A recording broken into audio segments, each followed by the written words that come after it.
Weekly answer podcast. Here. Monthly explanation podcast. Yo. Biannual clarification podcast. Yeah, over here. Daily solutions podcast. Here. Hourly explication podcast. Present, which is actually one of the best ways to say that you're that's here. Fine. Hank Brinson. Yeah. Sesquicentennial results podcast. Here. Semi-millennial problem-solving podcast. Also here. Okay, hey there, everybody. Hey, welcome here. This is Ashcon. I am Graham. And we got a question. Which is, if I want to run a discount that's cheaper than my membership, how do I make sure that I keep my members? I'm afraid I'll lose them to the steeper discount. Classic. Oh, that's a good instinct. Classic too, problem. Yeah, probably would. Yeah, I mean, it's a tricky one, right? Like you have memberships, and then we once a year run like a kind of like crazy sale or something, where we're really doing like a pretty steep discount. And often that is actually a better deal than what some of our members, not all of them, sometimes we like probably our like best bang for your buck membership plans, I think tend to stay under our like if you do a yearly membership. Our like yearly package. Yeah. I think which our yearly membership is pretty much, we call it a membership, but it's really a package. it's like a huge bulk package. Yeah, you paid like $1,800 and you get 52 floats all at once, which comes out to about $35 a float. It's like $18.60 for those of you who are calculators and checking my math there. Right, and so that's that. We won't go really below that. But for just our regular monthly membership, that's at $54. And yeah, once a year we kind of run a discount that usually treads below that $54 point. Uh-huh. So the goal here, I mean, really, so the to elaborate on the fear is that members will see this cheaper price, realize they're getting hosed, and possibly just drop their membership and buy a bunch of those in bulk, right? Like anytime you do a thing, someone's like, oh, well, great, I can buy the next 6 months of floats for cheaper than I'm paying for my membership. I'll just do that. And they ditch the membership. And the fear there is that you're losing that recurring revenue, even though they're still making sales and you're still selling floats, which is what you wanted to do with your sale offering. Perhaps you would have made more money had that member just stayed on board, and maybe they would have stayed on more months, even after the 6 months for floats that they bought or something, had they just continued a regular subscription-based membership. Basically, it's the idea that subscription is more stable than one-off sales, so anything that diverts a subscription payee over to just doing a one-off purchase is probably not the best decision for your business. So that's kind of the fear. And how do you get around from it? Bribes.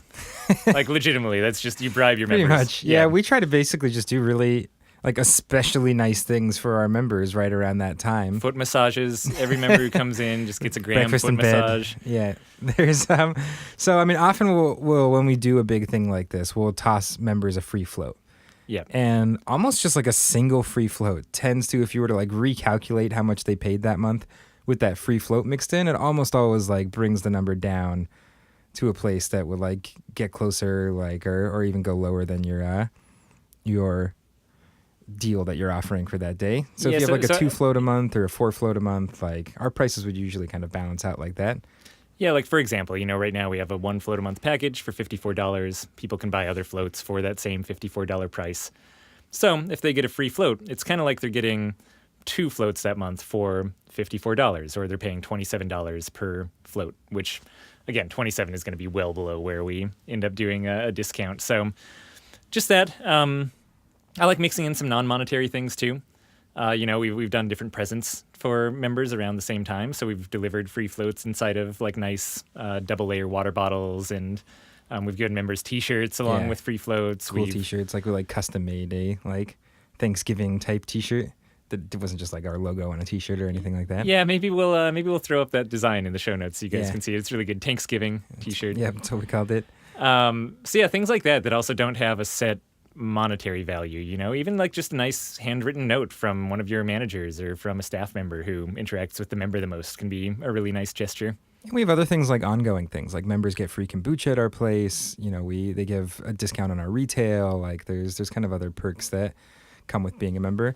And we also give members gifts for no reason sometime, like not tied to when we're about to run a discount or something like that. Yeah. And hopefully what we're trying to do there is like establish in people's mind that having a membership with us is kind of like you're a part of a cool club or something, and like it's not a simple math equation in terms of just like, okay, floats are like $2 cheaper right now, I should cancel this and start buying a bunch of these, but that there is kind of a higher value or a better experience towards being a member in our place. Yeah, for sure. I do think like ultimately, no matter how much of that stuff we did, kind of like building value outside of the price, like if you're offering a discount that's like $15 cheaper per float than what your membership is, like if you're not giving those members something at that moment, you're probably going to lose members to people buying cheaper floats. Like it's just going to happen, you know? But that is the goal. I mean, the more attractive you make your memberships year round, the less it's going to matter. If it's a $5 price difference between membership floats and your offer, and you take really good care of members on an ongoing basis, and every time they come in, they get something for free, like they probably won't really care either at that point, Yeah. So there you go. Yeah. Bribery is is absolutely the right answer in this case. Cool. Yeah. Is there, I think that's it. That's pretty much like what we do to avoid this whenever we do it. I mean, there is also just never running discounts steeper than your membership. Yeah, and we really don't that often. We're talking Once a year, once, really. I mean, even our Christmas, like we run like a December deal, usually doesn't get cheaper than our memberships do. Yeah, and for this exact reason. Like it is kind of annoying to give out one free float per member that you have if you have a lot, like 250 members, Yeah, we do think like if we were ever running a big deal, like a public sort of thing like that, the first thing we think about is like, okay, is that more or less than our membership? And how do we deal with that? And when it's more than your membership, it's kind of great because your members are like, I get better than that just with my membership. Yeah. So there you go. Yeah. Some thoughts to chew on there. And swallow and then digest. And then, all right, that's well, it. that's the end of that. If you guys have more questions Like real food. you want us to chew on over here, you can send them to floatanksolutions.com/podcast, and we'll answer them. Yeah, we're your boys. Yeah. All right. Talk to you later. Peace.